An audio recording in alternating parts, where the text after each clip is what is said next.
Hi guys.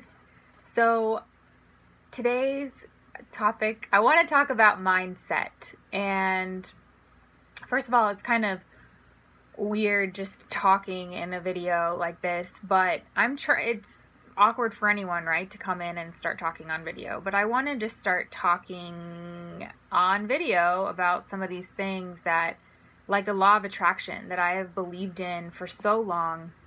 And it's really shaped my life and viewpoint of the world and how I approach things. For any of my friends or family, they know I'm like super positive, and even in times it seems like what do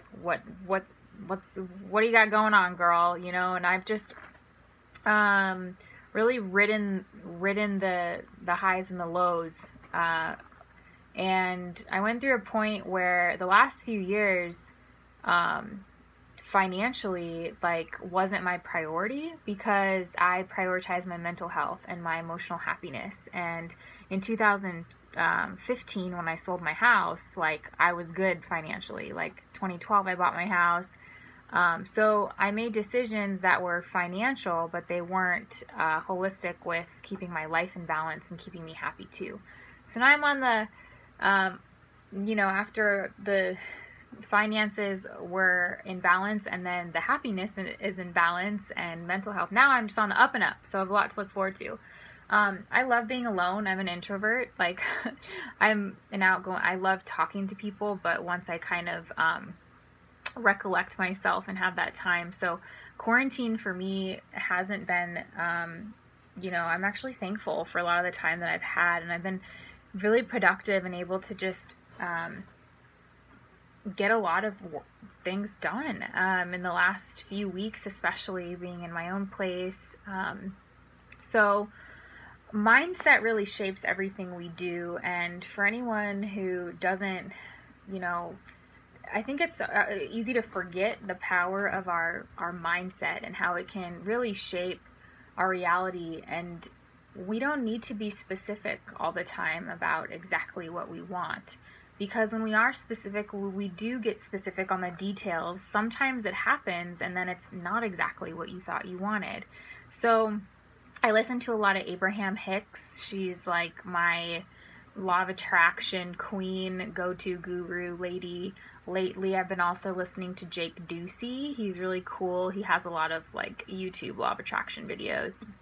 And I just kind of want to come on here and share this stuff because, yes, I have a CBD business, and yes, I have an agency I'm relaunching, and yes, I'm a digital marketing coach, but really none of those things would be possible if I didn't have the mindset, the business mindset, to stay positive and to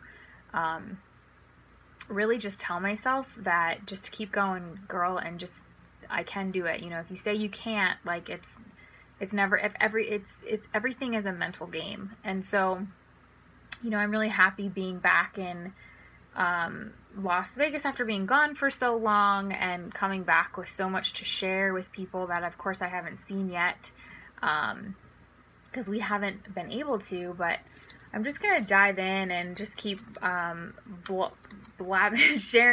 sharing some of these valuable things here. So, I listened to another law of attraction advocate, Aaron, and he's actually a local Las Vegas guy, and he does YouTube videos every day. And so here's some of the things that I learned in his video a few days ago. So you don't always get in life what you want, but who you are being. So whoever you are acting like, whoever is who you're going to attract. So you don't attract what you want, you attract who you are. So you have to become who you want to attract what you want, okay?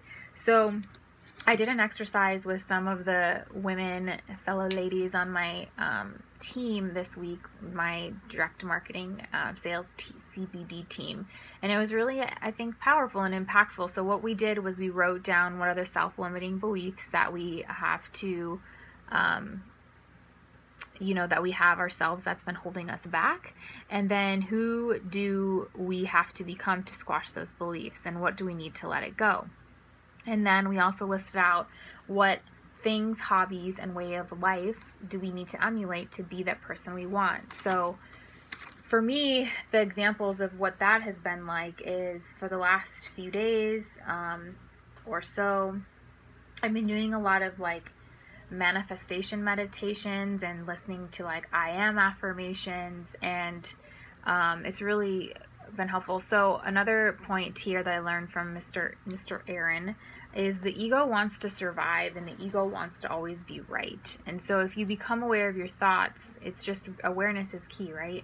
Meditating, and so that you can hear the thoughts that are coming in your head, so that you can literally mind control and say, oh, I don't want that, or yes, I like that one, but just observe as they are and let them go by, right?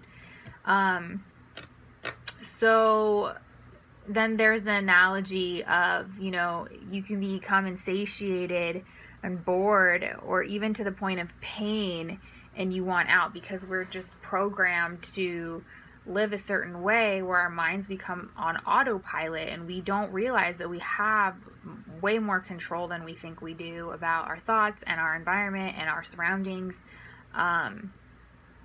starting with the people that are around us, right? But also just knowing that we can, when you want to get out, like, you can change your reality at any point in time. You just imagine a better place. You visualize how you want to feel and where you want to go and how you want to be. So don't let it get to that point where you're like, Aaron used the example of like you're a frog in a pot, right? So if you put a frog in boiling water, it's gonna hop out. But if you put it in water that's lukewarm, and then you boil it while it's in there, it'll just not survive, right? Because it doesn't know that it's boiling. So don't let your life get to that point. Make a choice about who you are, and that is kind of like the point of this video, is really make a choice about who you are. I think you know, be aware of your future identity, but I think especially right now with COVID and all of these things happening in the news and economic crisis, I think a lot of people feel helpless. They feel like you know, maybe they're worthless, like maybe they don't have you know, as much control as they think they do. But we actually have more control now than we ever have, and it's all about what's in our head. And it's that, as humans, we're becoming more powerful in that sense. And so really understanding and knowing our power and harnessing that so that we can yield the results that we want, and we can become who we want. So just becoming, not just becoming aware, but actually living and acting and feeling like your future self, your future identity. What would you be doing? What do you look like? What do you act like? What does your day look like? And acting like that and feeling like that's your life already happening. So yeah, and making sure that that is connected to your passion and your purpose. So you only get something new by jumping into new experiences. So if you do what you've always done, then you're just going to get the same results. So anyway, I just thought I'd share that with you. I did share it with some of the fabulous women on our team this week, and it was great. So I wanted to, just happy to repeat that, and then I'll go on and do another video about everything else going on, but thought I'd just share that for now. All right. Bye, guys.